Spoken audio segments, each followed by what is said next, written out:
के चंद दिनों के बाद 22 तारीख को आपकी विसाल की तारीख है। 22 जमादुल उखरा यानी इस महीने की 22 तारीख मंगलवार के दिन सिद्दीक अकबर का उर्स शरीफ है। आपके विसाल की तारीख है। अजीजान मोहतरम, बुजुर्गान दीन, अकाबिरीन, सहाबाए किराम की जिंदगियों को बयान करने का मकसद ये होता है कि हम देखें कि अल्लाह ने उन्हें क्या मर्तबे अता फरमाए थे, उनकी कुर्बानियां क्या थी दीन के हवाले से। सहाबाए किराम की फजीलत तो ऐसी बहुत बड़ी है। कुरान जिनके बारे में रज़ियल्लाहु अन्हु व रदू अन्हु कहे, वस्साबिकूनल अव्वलून कहे, वकुल्लु वअदल्लाहुल हुस्ना कहे, लिसाहिबिही ला तहज़न इन्नल्लाह मअना कहे। वो असहाब के मरातिब की ये मर्तबे ये कि इनके बराबर अंबिया अलैहिस्सलाम के जमात के बाद मुकद्दस जमात जो है सहाबाए किराम की। जैसे हर उम्मत के अंदर हर नबी की फजीलत है, लेकिन सरवर अंबिया के सरदार है। उनकी उम्मतें जो अंबिया की गुजरे, उनकी साहिबैन गुजरे, सहाबा उम्मत में उनके नबियों के गुजरे, उन असहाब में मरातिब के लिहाज से सहाबाए किराम में जो मर्तबे हैं, यानी सारे अंबिया के सहाबा रहे। हुजूर के सहाबा का मर्तबा तमाम नबियों के सहाबा से बड़ा है। नबियों के बाद फिर उन असहाबे किराम में बदर की है, सुलह हुदैबिया के सहाबा, बदरी सहाबा, अशरे मुबश्शिरा है, उनमें खुलफाए राशिदीन हैं, फिर सरकार उमर फारूक आज़म है, शेखैन है, और उनके बाद उनसे पहले यानी सरकार अबू बकर सिद्दीक रज़ियल्लाहु ताला अन्हु है। जब एक सहाबी का मर्तबा ये है कि उनकी खाक जो गर्द उड़ती है, उनकी टापों घोड़े की टापों से जो गर्द और धूल उड़ती है, उन गर्द के बराबर कोई नहीं हो सकता। तो बताओ मर्तबा सिद्दीक की शान का आलम क्या होगा। अजीजान मोहतरम, अबू बकर सिद्दीक रज़ियल्लाहु ताला अन्हु वो हस्ती है जिन्होंने सबसे पहले इस्लाम कबूल फरमाया था। पहला नंबर की बात करें, अबू बकर सिद्दीक के पहले नंबर की बात करें, इसलिए कि पहले पे भी बहुत मसाइल हो रहे हैं, तो याद रखें हर चीज में वो पहले है। सबसे पहले दौरे जिहालत की बात कर रहा हूं, जब हुजूर ने ऐलान नबूवत नहीं फरमाया, सरकार अलैहिस्सलाम की उम्र शरीफ 20 साल के करीब थी, तब से दोस्ती सिद्दीक अकबर के साथ हो गई थी। अभी ऐलान नबूवत को 15-20 साल का अरसा बाकी है। उससे पहले ही बिजनेस के हवाले से, अखलाक के हवाले से आपकी दोस्ती सरकार से हो गई थी। इसमें भी सिद्दीक अकबर का पहला नंबर है। ईमान लाने में सबसे पहले पहला नंबर सिद्दीक अकबर है। मेराज की तस्दीक करने में पहला नंबर सिद्दीक अकबर का है। और बड़ी बात यह है कि मेराज की तस्दीक के लिए गए भी सिद्दीक अकबर के पास ही थे, जिसको कुरान कह दे वल्लज़ी जा बिस्सदक़, यानी दुनिया जिसको सच्चा कहे वो झूठा हो सकता है, कुरान जिसको सच्चा कहे उसकी सदाकत में कोई शक हो नहीं सकता है। इसलिए कि अगर कोई पूरा हमारा शहर किसी एक आदमी को सच्चा कहे तो पूरा शहर मानेगा कि जब सब कह रहे हैं तो सच्चा है, लेकिन हो सकता है उसमें भी थोड़ा झूठ पाया जाए। लेकिन जिसको कुरान सदाकत का ताजदार कहे, जिसको रब सच्चीक कहे, मौलाए कायनात फरमाते हैं, मैं किसी और की बात नहीं करता, मेरे अली शेर खुदा फरमाते हैं, लोगों सुनो, सिद्दीक का जो लक़ब है मेरे रब ने अबू बकर के लिए खास आसमान से नाजिल फरमाया था। अल्लाहु अकबर। मौलाए कायनात फरमाते हैं सिद्दीक का जो लक़ब मिला था वो आसमानी लक़ब था। दुनिया किसी को सच्चा कहे उसको लोग सच्चा मानते हैं, लेकिन सिद्दीक आपकी अज़मतों पे कुर्बान जाए। कुरान जिसको सादिक कहे, कुरान जिसको सिद्दीक कहे, मुस्तफा जिसको सिद्दीक कहे, खुलफाए राशिदीन जिसको सिद्दीक कहे, और कायनात के वो मौला जिनके दर से विलायत लोगों को तक़सीम होती है, वो फरमाते हैं सिद्दीक का लक़ब आसमान से अबू बकर के लिए रब ने नाज़िल फरमाया था। तो आप देखें मेराज की तस्दीक करनी हो तो पहला नंबर हो, हर जगह साथ हो। सिद्दीक अकबर पहला नंबर हो। और सुनो, अज़मत रिसालत पे पहले तकरीर करनी हो और हरम की जमीन का इंतखाब हो, पहला खुतबा देने वाला, इस्लाम की पहली तकरीर करने वाला, रब की मारिफत की तरफ लोगों को बुलाने वाला, हुजूर की अज़मतों को बयान करने वाला, मक्के के उस इलाके के अंदर जहां हुजूर का नाम लेना, कलमा तैयबा पढ़ना जुर्म कहलाता था। सिद्दीक अकबर वो इंसान है, सिद्दीक अकबर वो हस्ती है जिन्होंने सबसे पहले हरम में खड़े होकर अज़मत मुस्तफा पे खुतबा दिया था। अगर मैं पहले नंबर पे ही तकरीर कर लूं तो मेरी जुमा मुकम्मल हो जाएगी, इसलिए कि कहां कहां पहला नंबर था। तुम पहले नंबर से हटाने की बात करते हो। अल्लाहु अकबर, जहां सिद्दीक अकबर का पहला नंबर हम आम मामलात में नजर आते हैं, तो सुनो, सबसे पहले मुसल्ला इमामत पर खड़े होने वाली हस्ती, सरकार के बाद मस्जिद नबवी का जो इमाम हुआ था उसमें भी पहला नंबर सिद्दीक अकबर का आता है। अल्लाहु अकबर, मेराज की तस्दीक करनी हो, सिद्दीक का पहला नंबर, खुतबा देना हो, रिसालत की बात करनी हो, तौहीद की बात करनी हो, रब के कलमे का ऐलान करना हो, उसमें भी अबू बकर सिद्दीक का पहला नंबर नजर आता है। राहे खुदा के अंदर, मुस्तफा की बात करने के अंदर, अस्मत मुस्तफा के अंदर किसी ने मार खाई है, किसी का चेहरा लहूलुहान किया गया हो, किसी के चेहरे के ऊपर इतने तमाचे मारे गए हो कि चेहरा मुबारक सूज जाए, नाक मुबारक सूजन में हो जाए, उसमें भी आप देखें तो किसने मार दीन की राह में पहले खाई थी, तो उसमें भी पहला नंबर सिद्दीक अकबर का नजर आता है। पहला नंबर किसका नजर आता है? पहला नंबर अबू बकर सिद्दीक का नजर आता है। और आगे चलते चले जाए, ईमान लाने की बात हो तो उसमें भी सिद्दीक अकबर की बात नजर आती है। इल्मे गैब मुस्तफा, उसमें सबसे पहले ईमान लाने वाली जात को भी अबू बकर सिद्दीक कहा जाता है। इसलिए कि सुनो, आसमानी किताबों के अंदर जहां मेरे मुस्तफा जान रहमत ताजदार कायनात सल्लल्लाहु अलैहि वसल्लम की शान और अज़मत बयान की गई थी, वहां पर पहले नंबर पर हुजूर के बाद अगर किसी का नंबर है, तौरात हो या इंजील हो, दाऊद अलैहिस्सलाम पर उतरने वाली या ज़बूर हो, ईसा अलैहिस्सलाम पर उतरने वाली किताबें हो, उन किताबों के अंदर भी पहले नाम किसी का लिखा गया हो तो हुजूर के बाद वो है सिद्दीक अकबर का। इसलिए कि जब आप बतौरे बिजनेस ट्रिप के लिए मुल्क शाम का सफर करते हैं और उस जमाने के अंदर होटल नहीं थी, तो क्या होता है, एक गिरजे में रहने की आप पे गुलाम ने इजाजत मांगी। राहिब कहता है, वो गिरजे में रहने वाला कहता है, पहले तो बात सुनो, इसलिए कि हमारा जो राहिब है, हमारा जो पादरी है, वो नेक लोगों को यहाँ रखता है, जिसने जिंदगी में कभी गुनाह न किया हो, ऐसी हस्तियों को वो अपने गिरजा घर के अंदर वो अपनी इबादत खां में रहने की इजाजत देता है। अब दुनिया में कोई ऐसा भी तो इंसान है जिसने कोई दिन गुनाह ना किया हो? हर एक इंसान खताकार है, हर एक इंसान पापी और गुनहगार है, लेकिन हाँ, सिद्दीक अकबर रज़ी अल्लाह ताला अन्हु की शान और अज़मत जुदा है। वो कहता है पहली शर्त ये है कि वो पाक होना चाहिए, पापी नहीं होना चाहिए, उससे कोई गुनाह ना हो। अल्लाहु अकबर। अबू गुलाम कहता है, जाकर अपने पादरी से पूछो के रहने वाले आए हैं, मक्का के रहने वाले आए हैं। वो गुलाम जाकर कहता है कि मक्का के कुछ लोग रहने की इजाजत मांग रहे हैं। अब वो पादरी कहता है वही मक्का, इसलिए कि मदीने को अज़मत हासिल है कदमे मुस्तफा से, लेकिन हम ये कहते हैं कि मक्का को भी वो इज्जत और शर्फ हासिल है कदमे मुस्तफा से। इसलिए कि जब वो पादरी ने सुना कि ये मक्का के रहने वाले हैं, तो वो कहने लगा वही मक्का जो पहाड़ियों के दरमियान है?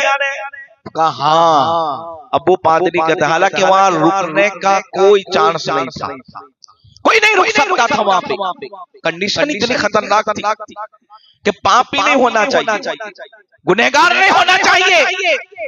तो अब क्या करें? कहते फिर भी बात करो।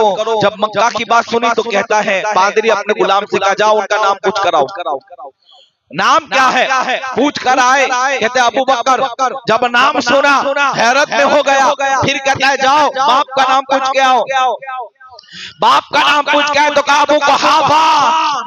अल्लाहु अकबर। अबू कुहाफा का जब नाम सुना, अबू बकर इब्ने अबू कुहाफा अब कहता है पादरी से, वो गुलाम कहता है आका उनका नाम ये है, वालिद का नाम ये है, मक्का के रहने वाले हैं। अब कहता है अब रुक जाओ, अब उनको एहतराम से इज्जत से मेरे घर में दाखिल करते चले जाओ।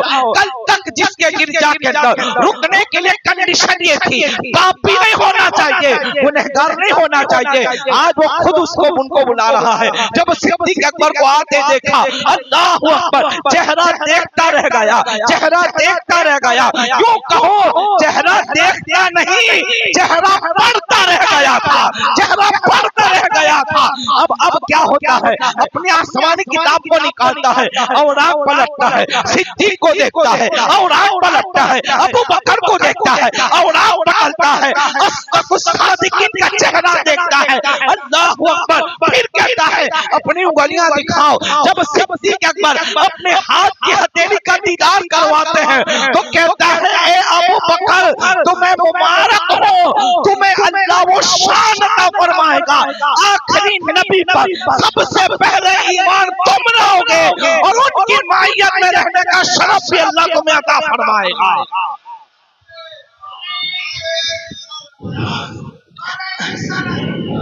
यानी इसमें भी पहला नंबर अल्लाह अकबर। फिर कहता है अब तुम जाओ। अबू बकर सिद्दीक रज़ी अल्लाह तआला अन्हु के ज़हनो दिमाग ज़हनों में यही बात चल, ज़हन में यही बात चल रही थी। अब क्या होगा, ये बात गर्दिश कर रही थी। वो क्या कह गया, मेरे बारे में क्या बात कर गया था। मक्का पहुंचते हैं, मक्का में हंगामी माहौल हो चुका था।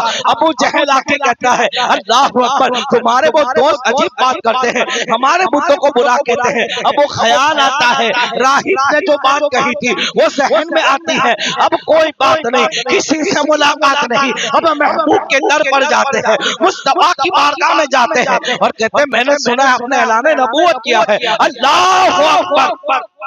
यहाँ रुक कर एक बात कहता हूँ, दो जुमलों में सिद्दीक अकबर ने हुजूर की तस्दीक कर ली। मैं आपको मानता हूँ और मैं आप पे ईमान लाता हूँ। बुजुर्गान दीन फरमाते हैं, बहुत बड़ी बात अर्ज करने लगा हूँ, तमाम लोगों की तवज्जो चाहता हूँ। ये दो जुमले कौन से, हुजूर पर ईमान लाना। अभी कितने कोई गैर मुस्लिम को ये कहे मैं ईमान लाता हूँ, कितने लोग ईमान लाए, क्या कहते हैं मैं ईमान लाता हूँ, मैं हुजूर को मानता हूँ। हम भी कहते हैं, लोग भी कहते हैं मैं हुजूर को मानता हूँ। तवज्जो इस जुमले पर, मैं हुजूर को मानता हूँ। सिद्दीक अकबर रज़ी अल्लाह तआला ने भी कहा था मैं हुजूर को मानता हूँ। आपके दो जुमले फरमाया गया, अगर मीज़ान के ऊपर सिद्दीक अकबर के इस दो जुमलों को रखा जाए और कायनात के तमाम मोमिनीन के ईमान को एक तरफ रखा जाए, सिद्दीक के जुमलों का वजन तमाम लोगों के ईमान में भारी नजर आ जाएगा। अब आप गौर करो कि मैं मानता हूं, इस जुमले की शान ये है। अब मैं क्या कह रहा हूँ, मैं उछल रहा हूँ इसलिए कि यारों सिद्दीक अकबर का मर्तबा तो समझो। दो जुमलों का मामला ये है, ईमान की बात आ गई, तमाम मोमिनीन की बात आ गई। उन मोमिनीन के अंदर सहाबाए किराम भी मौजूद है, ताबईन भी मौजूद है, तबे ताबईन भी मौजूद है, अइम्मा मुज्तहिदीन मौजूद है, मुहद्दिसीन भी मौजूद है, मुफस्सिरीन भी मौजूद है, गौस भी मौजूद है, अख्ताब भी मौजूद है, गरीब नवाज भी मौजूद है। दुनिया कायनात के अंदर क़यामत तक होने वाले विलायत के मक़सद पर रहने वाले तमाम वली भी मौजूद है।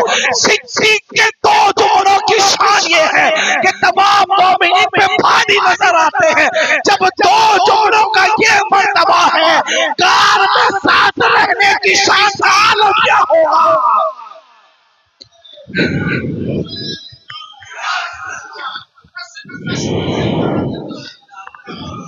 अब देखें इन दो जुमलों की शान ये है। फिर ईमान लाने की बात क्या होगी।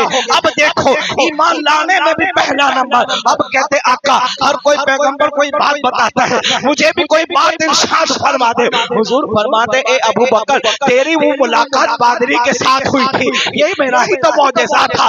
अब देखो तो जरा, 1000 किलोमीटर पर्दों के पीछे होने वाली बात मुस्तफा जान रहे हैं, बता रहे रहे हैं। पता ये चला अपने इल्म की साहिर सरकार ने सबसे पहले जिसके सामने फरमाया वो अबू बकर है, और उसमें भी पहला नंबर अबू बकर है,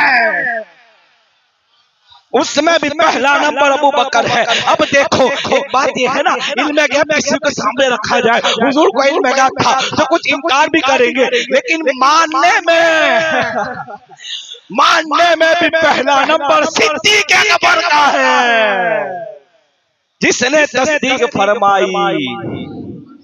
सिद्दीक अकबर गुलाम आजाद करने में, माल खर्च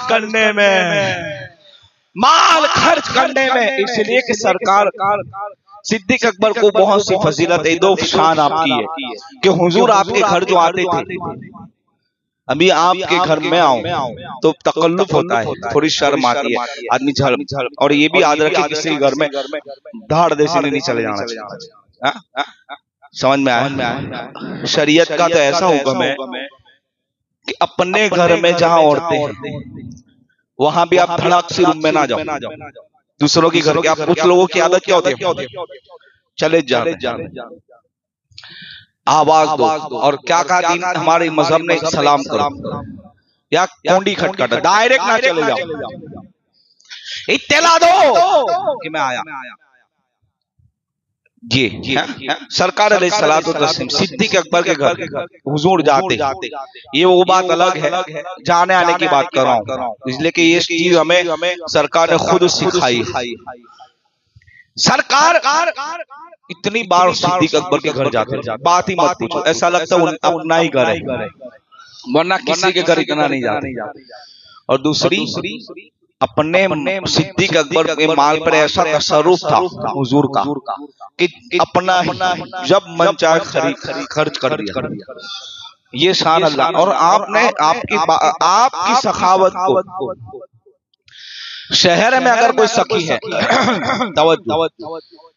शहर में अगर कोई सखी है तो मशहूर होता है, इनकी सखावत को कुरान बयान करता है। अल्लज़ीना युनफ़िक़ूना अम्वालहुम बिल्लैलि वन्नहारि सिर्रन व अलानिया, उनकी सखावत को कुरान बयान करता है। तो माल खर्च करने में और गुलाम आजाद करने में भी पहला नंबर। आपको ताज्जुब होगा, सरकार के बाद तबलीग करने में भी पहला नंबर, इसलिए कि बहुत तबलीग। ताज्जुब होगा, हजरत उस्मान गनी जैसी हस्ती, कोई बड़ी छोटी बात नहीं है, उस्मान गनी रज़ियल्लाहु ताला अन्हु जैसी हस्ती सिद्दीक अकबर की दावत नहीं मान लाई। अब्दुल रहमान बिन औफ, अशराए मुबश्शिरा, अल्लाहु अकबर, वो भी आपकी दावत नहीं मान लाई। अज़िल्ला सहाबाए किराम सिद्दीक अकबर की दावत नहीं मान लाए। माल खर्च करना हो, गुलाम आजाद करने हो, पहला नंबर सिद्दीक अकबर का इसमें भी है। ये शान। और आगे चल, हिजरत की बात हो, उसमें भी सिद्दीक अकबर, हर चीज में सिद्दीक अकबर, ये पहला नंबर आपका। जब हुजूर अलैहिस्सलाम बदर में गए तो अब क्या था, उस अरीश की हिफाजत करने थे, जहां सरकार रहे। तो हिफाजत तो सहाबाए किराम कर ही सकते हैं, जान तो सब किसी को प्यारी नहीं थी, सरकार की बात आए कुर्बान कर देते। लेकिन फरमाते हैं कि जब हुजूर की हिफाजत की बात आई, ऐलान हुआ कौन करेगा। अब ये मैं नहीं कह सकता कि सब सोच में देइए, हुजूर आपके नाम पे तो हम जान भी दे दें, लेकिन मामला ये है कि हिफाजत की बहुत बड़ी जिम्मेदारी। कहीं हो गया, यानी सरकार अलैहिस्सलाम को कुछ हो गया तो सिद्दीक अकबर खड़े हुए, मैं हुजूर के उस घर की हिफाजत करूंगा। उस समय भी पहला नंबर। एक खातून सरकार की बार गया, इमाम बुखारी ने लिखा, फरमाया आका ये काम है, बाद में आना। आका हुजूर आपको न पाऊं तो किससे मुलाकात करूं। उस खातून का ये कहना था कि अगर आपका विसाल हो जाए, आप इस दुनिया से तशरीफ ले जाए, तो फिर मैं किससे मुलाकात करूं? तो हुजूर फरमाते हैं अबू बकर सिद्दीक से मुलाकात कर लेना। उस समय भी पहला नंबर। मुसल्ला इमामत की बात हो, याद रखना हर एक सहाबी की जुज़वी फसीलत है, हर एक की एक फसीलतें हैं जो उनको हासिल है, किसी को हासिल नहीं। लेकिन सैयदना अबू बकर सिद्दीक की शान का आलम क्या होगा, शान क्या है? अल्लाहु अकबर। मुसल्ला इमामत की बात हो, हुजूर ने जिस सहाबी के पीछे नमाज पढ़ी, ये शरफ सिद्दीक अकबर के अलावा किसी को हासिल नहीं है। ये बात मैं आपको बहुत बड़ी कर रहा हूँ, आप नहीं समझ रहे हैं। मैं इसको महसूस कर रहा हूँ, मैं इसको रियलाइज कर रहा हूँ कि मैं क्या कह रहा हूँ। अगर कोई बड़ा आदमी किसी इमाम के पीछे कोई बड़ी हस्ती नमाज पढ़ ले तो शोहरत हो जाती है कि इतनी बड़ी हस्ती ने फला इमाम के पीछे नमाज पढ़ी। हुजूर से बड़ी हस्ती कायनात में कोई नहीं है। सरकार अलैहिस्सलातु तस्लीम ने जिसके पीछे नमाज पढ़ी है वो हस्ती का नाम अबू बकर सिद्दीक है। जब हुजूर अलैहिस्सलातु तस्लीम मस्जिद नबवी शरीफ में तशरीफ नहीं ला रहे थे, उस वक्त सैयदा आयशा से फरमाया था मुसल्ला इमामत पे सिद्दीक को खड़ा रखो। इसमें भी पहला नंबर इत्तेफाकन एक दिन सरकार अबू बकर सिद्दीक नहीं आए, मस्जिद नबवी शरीफ में जमात खड़ी हो चुकी थी। लोगों ने कहा अब सहाबा भी बता रहे हैं अबू बकर ना हो तो उमर का नंबर आता है।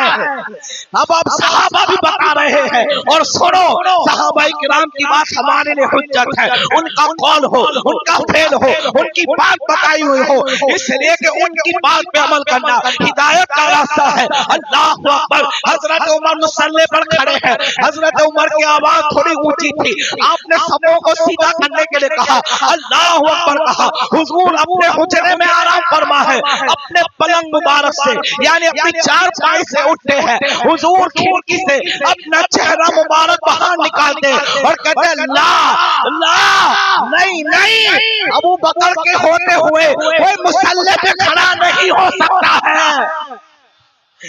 हजरत उमर मुसल्ले पे खड़े हैं, अल्लाहु अकबर हो चुका है, लेकिन कहते हैं जब हुजूर ही मना करे नमाज किस काम की, तोड़ दिया और फरमाया अबू बकर के होते हुए मेरे मुसल्ले पर कोई नहीं हो सकता है। इसमें भी पहला नंबर सिद्दीक अकबर का। कहां कहां पहला नंबर, कहां कहां पहला नंबर। और सुनो जब विशाल हुआ तो कब्र में भी पहला नंबर।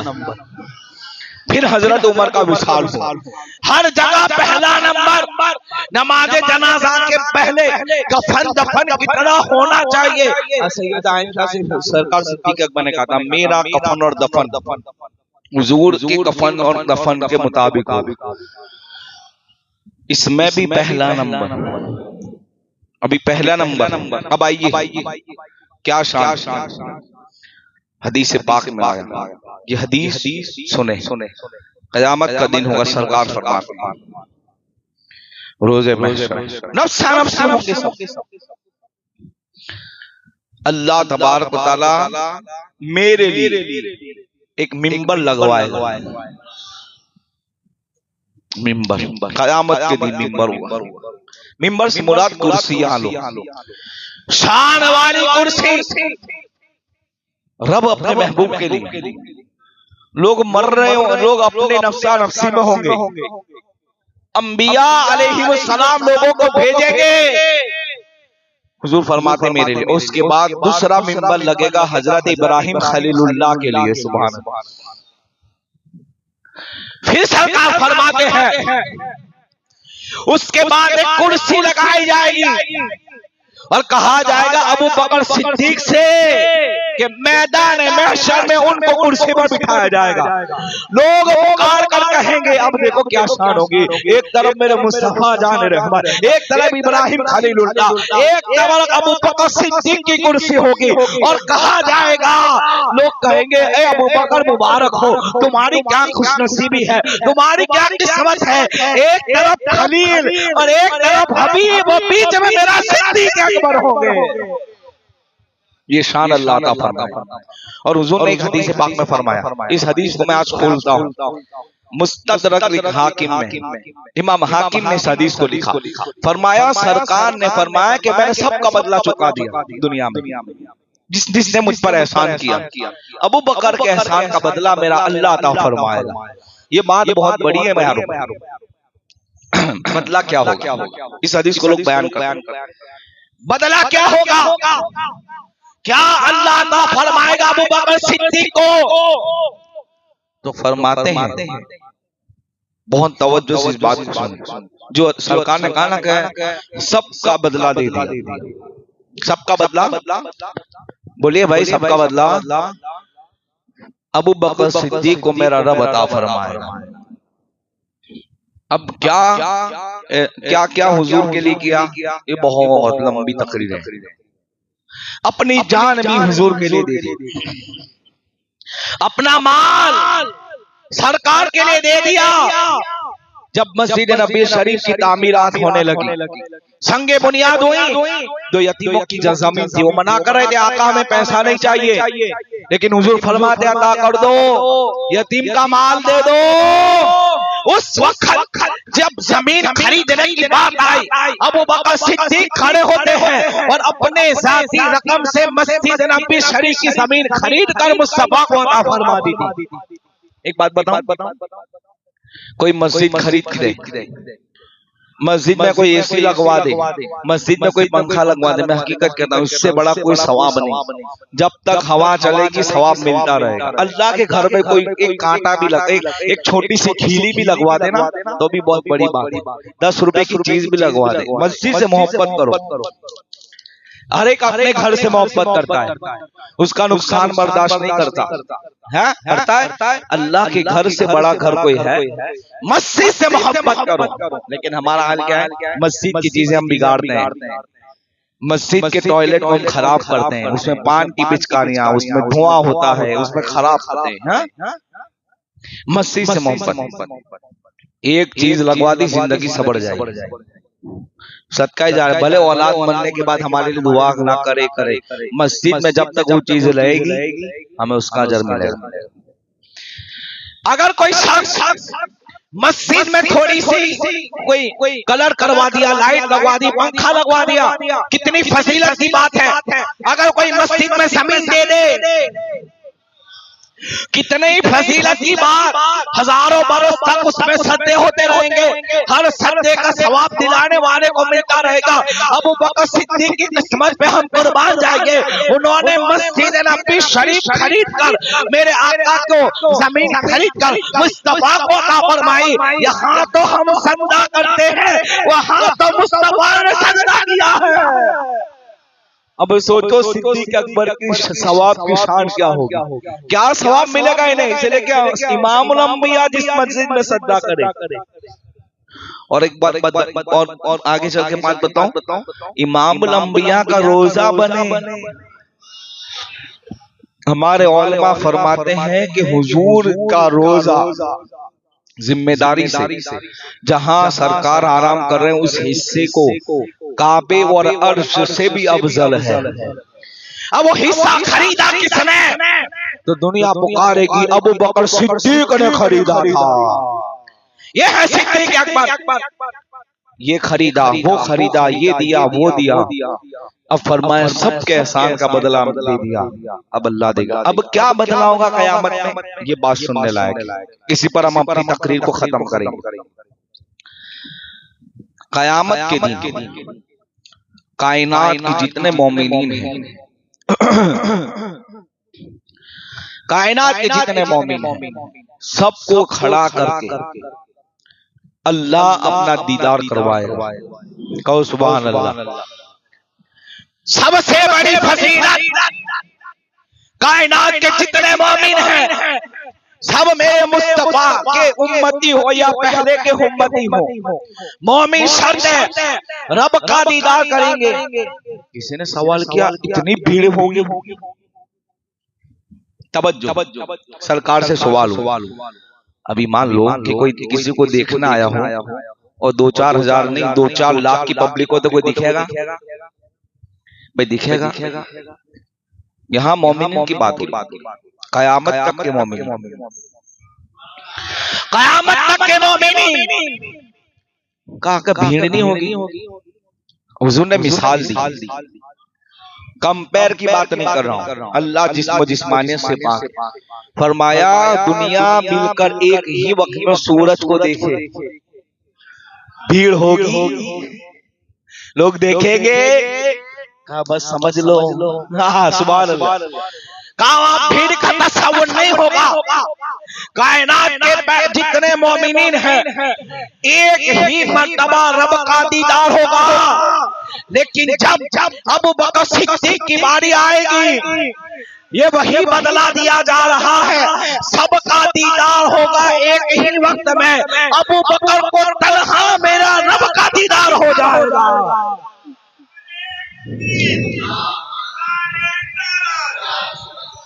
ये देखो सिद्दीक अकबर के साथ। फिर कहते हैं हर एक मोमिन पर रब तजल्ली फरमाएगा। अबू बकर सिद्दीक वो है जिस पे मेरा रब खास तजल्ली फरमाएगा। मुस्तफा फरमाते हैं नमाजों को नमाजी के जन्नत के अंदर दरवाजे खोलेंगे, नमाजी को नमाजी के दरवाजे से गुजारा जाएगा, नमाज वाले दरवाजे से। रैयान दरवाजा कहेगा वो रोजे वाले आ जाओ, हज का दरवाजा कहेगा हाजी आ जाओ, सौदा का दरवाजा कहेगा सौदा मेरे अंदर से दाखिल हो जाओ। अबू बकर सिद्दीक कहते हैं आका ऐसा भी कोई होगा जिसको हर दरवाजे से पुकारा जाएगा। मेरे मुस्तफा कहते हैं अबू बकर तुम होगो जिसको जन्नत का हर दरवाजा कहेगा आ मेरे अंदर से दाखिल हो जाओ। अल्लाह ये शान कयामत में अता फरमाएगा। मुस्तफा फरमाते हैं जब मैं मेराज को गया, अर्श पे जहां मेरा नाम था उस नाम के साथ मैंने अबू बकर सिद्दीक का नाम देखा था। अल्लाह का एक नूरानी झंडा होगा, उस झंडे पर ला इलाहा इल्लल्लाह मुहम्मदुर रसूलुल्लाह देखा, उस नाम के साथ मैंने अबू बकर सिद्दीक का नाम भी देखा था। एक आखिरी हदीस सुने, मौला कायनात फरमाते हैं जरूरी है अली की जबान सिद्दीक की फजीलत, सुभान अल्लाह, जबान अली मकाम सिद्दीक। मेरे आका अलैहिस्सलाम के प्यारे दीवानों, एक मर्तबा की बात है हुजूर अलैहिस्सलाम और मौला कायनात तशरीफ फरमा है, सिद्दीक अकबर आते हैं, अल्लाहु अकबर, हुजूर उनको चूमते हैं, गले से लगाते हैं और फरमाते अली सुनो, जो मर्तबा रब के नजदीक मेरा है वही मर्तबा मेरे नजदीक सिद्दीक का है। ये मर्तबा सिद्दीक का, ये है सैयद, मर्तबा सिद्दीक का ये है सैयद, हर फजीलत के वो जामे है नबूवत के सिवा। ये शान अल्लाह ने सिद्दीक अकबर रज़ियल्लाहु ताला अन्हु। मैं क्या बोलूं क्या छोड़ूं, बस एक आखिरी बात सिद्दीक अकबर से पूछा, मैं आपसे भी पूछता हूं आपकी क्या ख्वाहिश है, आपकी फीलिंग क्या है, आप क्या सोचते हैं। मैं आपसे पूछूं आपकी 3 ख्वाहिशात बताओ। कोई आदमी कहेगा कि अल्लाह मुझे रोजी में बरकत दे, अल्लाह मुझे नेक बना दे, अल्लाह मुझे ये दे दे। किसी को औलाद नहीं है तो अगर मैं आपसे कहूं कि एक चीज मांगो तो आप क्या मांगोगे, तो क्या अल्लाह मेरी औलाद दी, मुझे औलाद दे।